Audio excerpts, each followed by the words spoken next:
Memento Mori. We all must die and remember it. It's something like that. Hey guys, it's Andy with Mindset Matters More.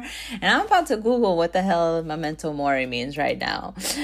And I don't think I got it right? It says an object serving as a warning or reminder of death.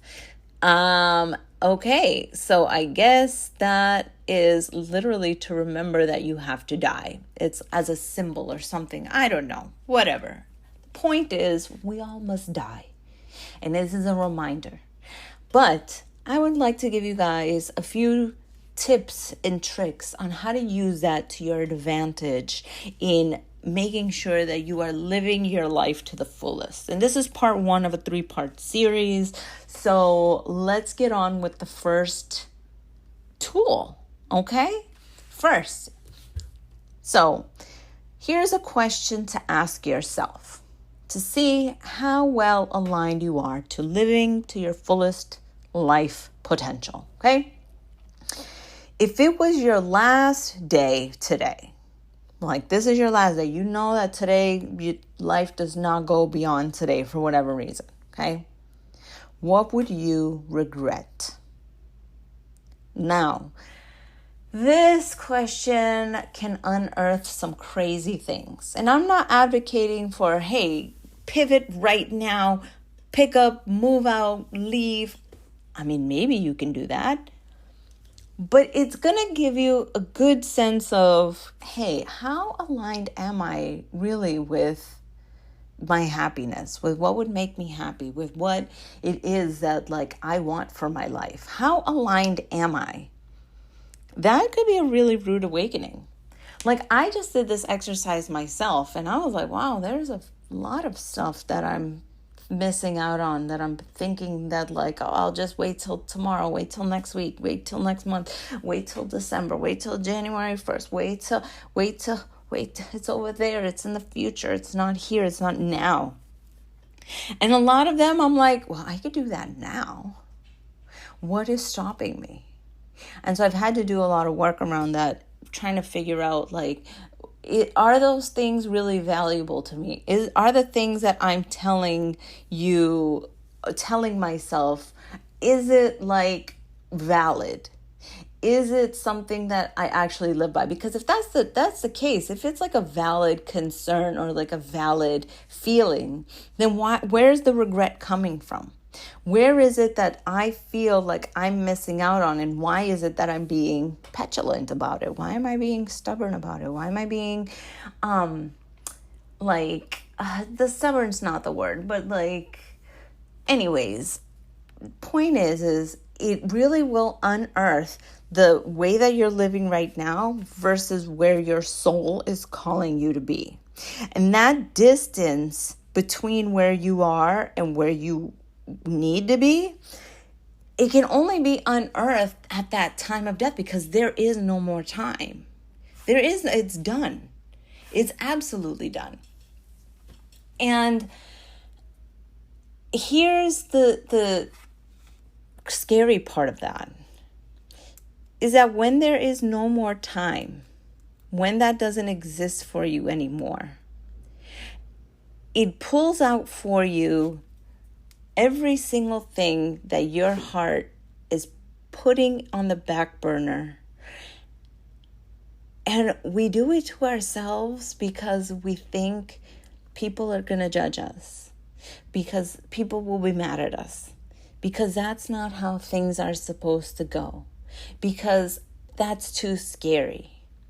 We tell ourselves all these things that at the time of our death, we realize they do not matter. They absolutely do not matter. And why is it that we're so entangled with the things that don't matter? How did they get into our brain? How did they imprint on us? How is it that we decided that these programs, these sayings, these thoughts have come into our life to dictate where we are? How did we become controlled by these other things? That's the scary part. We don't even know. So doing a lot of the shadow work and the inner journey stuff, it can unearth a lot of those voices. Like I was just in a coaching call the other day, and I was just saying, I'm like, there are times where I hear my parents' voice say this to me, and I still carry that with me. I mean, you would think as a coach that like, hey, I'm not programmed by any of this stuff, but like on the contrary, like I see that I'm programmed, more hyper aware that this is happening to me. And I have the benefit of that, and I have the benefit of the tools that I can use to deprogram that and to work with it or just get it out of my life. Like, I have that benefit. There's so many people out there who are living unfulfilled lives because there's time. Because that's just not how we do things. Because A plus B equals C.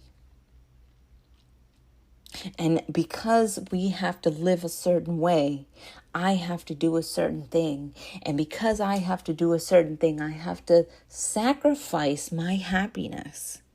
And sometimes it's not even about making radical changes. It could be about shifting a mindset or viewing something in a different light. Because, like, let's say, for instance, that you were meant to go to medical school because that's what your parents wanted you to do. And you absolutely hate it. You absolutely do not want to do it. And you want to go into coaching, right? Because, this was the thing that you were supposed to be. I mean, I'm not talking about myself because my parents did not think I was going to be a doctor. The point is that like you shifting because, your parents want you to be this successful healer. And you're like, well, you know what? You can still be a successful healer as a coach. You can still be a successful healer as a veterinarian. You can still be a successful healer as a yoga instructor. It's about looking at it and saying, is it what I want to do really that far from what I'm meant to do? Is what I want to do really that different? Is it really, like, you have to really check those programs that you have in your head to see if they're true, if they're just very short-sighted, if you can reframe them. Like, there's so many tools that you can do. But the first is unearthing, what would you regret?